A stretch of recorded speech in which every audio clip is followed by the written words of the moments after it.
यह कहानी शुरू होती है एक खूबसूरत बस्ती से जहां लोग खुशहाल जीवन जी रहे थे। इस गांव में एक साहसी और निडर युवक राय स्टार अपने छोटे बच्चे चिंटू के साथ रहता था। चिंटू बहुत ही नटखट और शरारती था, लेकिन राय स्टार ने उसे हमेशा सच्चाई और बहादुरी का पाठ पढ़ाया था। गांव वाले हमेशा राय स्टार की बहादुरी की चर्चा करते रहते थे। एक दिन बगल के गांव में मेला लगता है, जहां बड़े बड़े झूले और खिलौने की दुकानों की सजावट होती है। चिंटू मेला जाने के लिए बहुत जिद करता है। राय स्टार अपने बेटे की इच्छा पूरी करने के लिए उसे मेले में लेकर जाता है। मेले में चिंटू एक डॉल खिलौना गुड़िया देखता है जो किसी डरावनी भूतिया गुड़िया की तरह लग रही थी। यह डॉल एक रहस्यमय आकर्षण की तरह चिंटू के पास खींच लाती है और वह इसे खरीद लेता है। लेकिन जैसे ही चिंटू घर आता है, गांव में अजीब घटनाएं होने लगती हैं। हर घर के बाहर वही डॉल दिखाई देती है और सुनाई देती है एक डरावनी आवाज,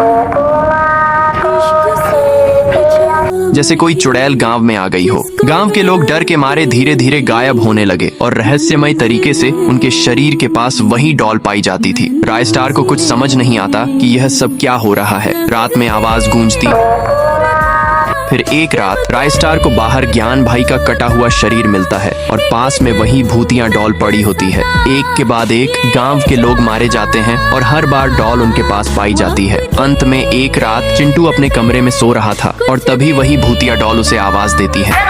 डॉल चिंटू को मार डालती है। अगले दिन राय स्टार को चिंटू का मरा हुआ शरीर मिलता है और वह बेहद दुखी हो जाता है। राय स्टार तय करता है कि वह इस भूतिया डॉल से बदला लेगा, लेकिन यह कोई आसान काम नहीं था। वह गांव छोड़ देता है और कई सालों बाद अमावस्या की रात वह उस गांव में वापस आता है जहां भूतिया डॉल की काली छाया ने पूरे गांव को निगल लिया था। अब उस गांव में एक खौफनाक खेल शुरू हो चुका था,